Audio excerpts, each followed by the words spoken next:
ಯಶ್ಪಾಲ್ ಸ್ವರ್ಣ. ಸಭಾಧ್ಯಕ್ಷರೇ, ಈಗಾಗಲೇ ಗಮನ ಸೆಳೆಯುವ ವಿಚಾರ ರೆವಿನ್ಯೂ ಮಿನಿಸ್ಟ್ರಿ ಹತ್ರ ನಾನು ಈಗಾಗಲೇ ಕೇಳಿಕೊಂಡಿದ್ದೇನೆ. ಸಾಮಾಜಿಕ ಭದ್ರತಾ ಯೋಜನೆಯಲ್ಲಿ ನೀಡುವ ಮಾಸಾಶನಗಳಿಗೆ ನಿಗದಿಪಡಿಸಿದ ಆದಾಯ ಮಿತಿಯನ್ನು ಹೆಚ್ಚಿಸುವ ಬಗ್ಗೆ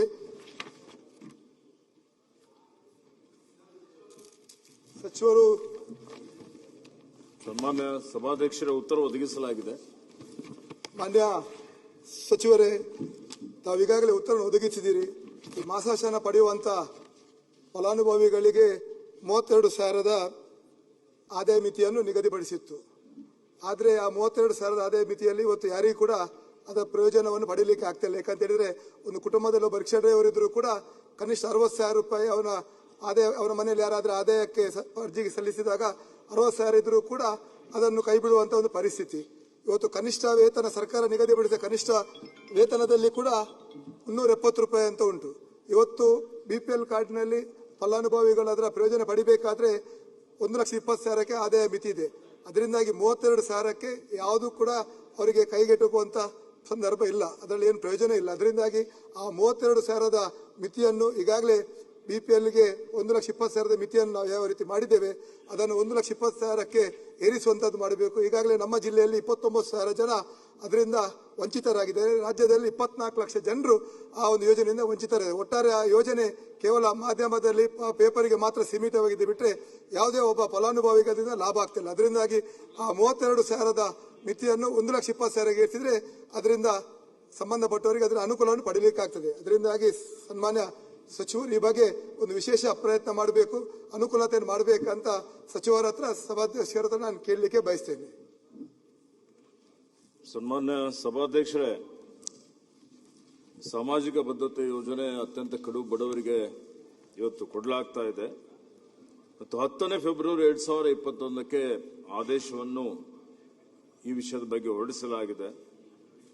ಈ ಆದೇಶದ ಪ್ರಕಾರ ಸಾಮಾಜಿಕ ಭದ್ರತೆ ಮತ್ತು ಪಿಂಚಣಿ ನಿರ್ದೇಶನಾಲಯ ಜಾರಿಗೊಳಿಸುತ್ತಿರುವ ಮಾಸಿಕ ಯೋಜನೆಗಳೇನಿದೆ, ಇಂದಿರಾ ಗಾಂಧಿ ರಾಷ್ಟ್ರೀಯ ವೃದ್ಧಾಪ್ಯ ವೇತನ, ವಿಧವಾ ವೇತನ ಪಿಂಚಣಿ ಯೋಜನೆ, ವಿಕಲಾಂಗ ಪಿಂಚಣಿ ಯೋಜನೆ, ಸಂಧ್ಯಾ ಸುರಕ್ಷಾ ಯೋಜನೆ, ಮನಸ್ವಿನಿ ಯೋಜನೆ, ಮೈತ್ರಿ ಯೋಜನೆ ಹಾಗೂ ಒಂದು ಬಾರಿ ಸೌಲಭ್ಯ ನೀಡುವ ಯೋಜನೆಗಳಾದ ರಾಷ್ಟ್ರೀಯ ಕುಟುಂಬ ನೆರವು ಯೋಜನೆ ಮತ್ತು ಅಂತ್ಯ ಸಂಸ್ಕಾರ ಸಹಾಯಧನ ಯೋಜನೆಗಳಿಗೆ ಆದಾಯ ಮಿತಿಯನ್ನು ಸರ್ಕಾರ 32,000 ರೂಪಾಯಿಗಳಿಗೆ ಹೆಚ್ಚಿಸಿ 21ರಲ್ಲೇ ಇವತ್ತು ಆದೇಶ ಈಗಾಗಲೇ ಹೊರಡಿಸಲಾಗಿದೆ.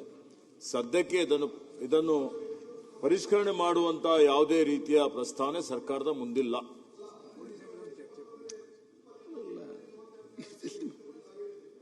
ಯಾರು ಆ 2021ರಲ್ಲಿ ಫಲಾನುಭವಿಗಳಾಗಿ ಅದರ ಬೆನಿಫಿಟ್ ಅನ್ನು ಪಡ್ಕೊಳ್ತಿದ್ರು, ಇವತ್ತು ಅದರಲ್ಲೇ ಸುಮಾರು 23 ಲಕ್ಷ ಜನ ರಾಜ್ಯದಲ್ಲಿ, ನಮ್ಮ ಜಿಲ್ಲೆಯಲ್ಲಿ 50,000 ಜನರನ್ನು ಕೈಬಿಡಲಾಗಿದೆ. ಅಂದ್ರೆ 21ಕ್ಕೆ ಅವರಿಗೆ ಅವಕಾಶ ಇತ್ತು.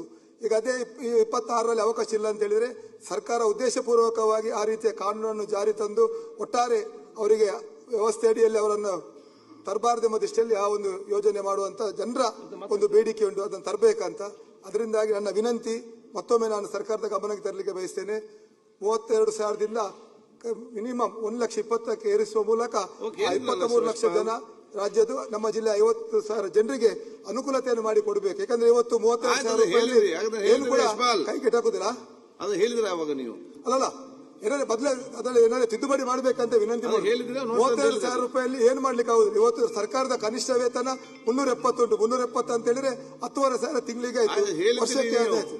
ಪ್ರಸ್ತಾವನೆ ವಿಷಯ ಹೇಳಿದಿರಿ ಸ್ಟಾರ್ಟಿಂಗ್. ಏನಾದ್ರೆ ಸಚಿವರು ನಮಗೆ ಭರವಸೆ ಕೊಡ್ಬೇಕು, ಏನಾದ್ರೆ ಅದಕ್ಕೆ ತಿದ್ದುಪಡಿ ತಂದು ಅನುಕೂಲ ಮಾಡ್ತಾ ಇರೋದು. ಅದು ನೋಡ್ತಾ ಹೇಳಿದಾರಲ್ಲ, ಇದು ಫೈನಾನ್ಷಿಯಲ್ ಮ್ಯಾಟರ್ ಡಿಸ್ಕಸ್ ಮಾಡಿ ಮಾಡಬೇಕು.